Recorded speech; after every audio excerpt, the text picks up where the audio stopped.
Abantu bakedde mbungi okweyiwa mu bifo ewali amatabi g'enteekateeka ya gavumenti ey'okuyigiriza eby'omutwe emanyiddwa nga Presidential Initiative on Skilling the Girl and Boy Child okwewandiisa okusobola okwegatta mu kutendekebwa kuno okw'olusoma olw'omunaana.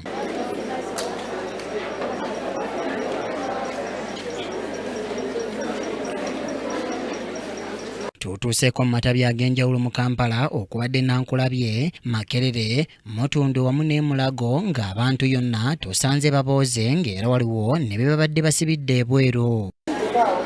Otabye eri Nankulabye ateekerateekera pulogulaamu eno okuva mu maka g'obwa pulezidenti Kwagala Maureen atubuulidde ng'okuwandiisa bwe kutambudde. Tuzze olunaku olwaleero wano ku Our Lady of Fatima ku church wano Nankulabye mu Kiwunya ku lunaku olw'okuwandiisa cohort ey'omunaana. Twebaza Katonda nti twakedde bulungi, abaana bazze bulungi, ennamba ebadde nnene nnyo ddala ate okusinziira ku kyatusabiddwa ennamba eyise nako. Kyokka n'agamba nti basanze okusoomoozebwa mu kuwandiisa ng'abantu abamu tebaafunye stampu ku mabaluwa gaabwe okuva ku byalo byabwe, so ng'era ayogedde ku ky'abantu abasusse emyaka egy'essalira baagamba nti babadde bangi. Challenge tulabye mu kusandisa abaana abaleero ebadde ya abantu abalala abadde bayitawo mu myaka ng'olabira ddala nti omuntu asukka emyaka egyakoze ki egyamusabiddwa. Of course n'ekirala ekibadde ekyokubiri kibadde ekyabazze nga bamuwa ebbaluwa ng'era ekyali kitugambiddwa okusinziira mu badde tutambula tegeezebwa nti aba LC chairpersons baali tebannakufuna ki stamps okuba nti basobola okuba bawa abaana baffe amabaluwa. Y'okutabya eri Mulago tusanze ekibinja ky'abavubuka ba ghetto omubadde n'abaana abato nga baleeteddwa munnaabwe eyayita mu nteekateeka eno okulaba nga nabo bayigirizibwa eby'emikono. Njagala kuddayo nga maze okusoma ate njagalawo oludini tulina kye tukola just tuwadde tuwenja buwenja woldu Mukama yateerawo eno sibiira okuta mu pulezidenti waffe omulungi nange bwe nasomera ebyokutunga twekirere tuli kati amaanyi ge nnina ngakozesa nti agende ku kkubo eyo njogere nabo babuulire ekigambo kya Katonda ne babuulira n'esikiringi. Wano n'abantu ab'enjawulo abawandiisiddwa beebaziza omukulembeze w'eggwanga olw'enteekateeka eno era ne balaga obwetaavu obw'ebyemikono. Anda kubwereera abanyankole n'okushomera busha bayigiriza buli kimwe ekyalani n'okishangaho ebishokyo bisangaho okulya nitulya banange tuweere kimwe pulezidenti waffe oyo jjajja waffe ayebale puroguramu eyatuleetiire.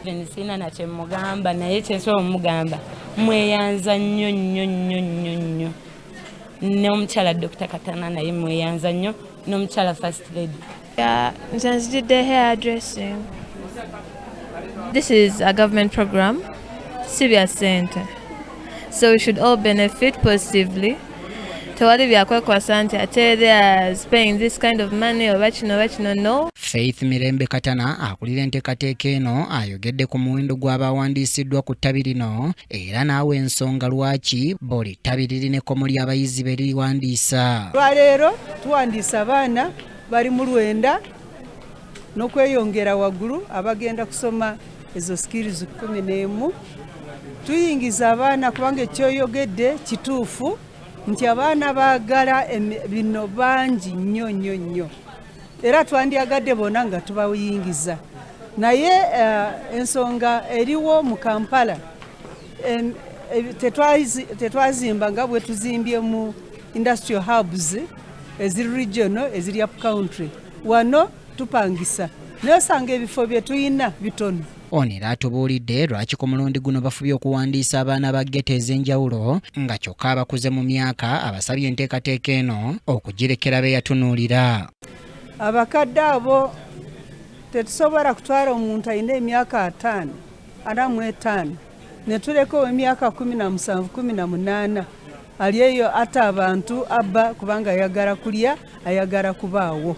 So awo lwaki twatandise ntugamba at least 15 ate abalala bo bemulabye nti bali wansi w'emyaka 16 ojja kusanga tubajja ku street abasula mu myala abasula ku makubo ababeera mu bikutiya abo tubajjayo kubanga twagala kubajjayo nabo ate baagala.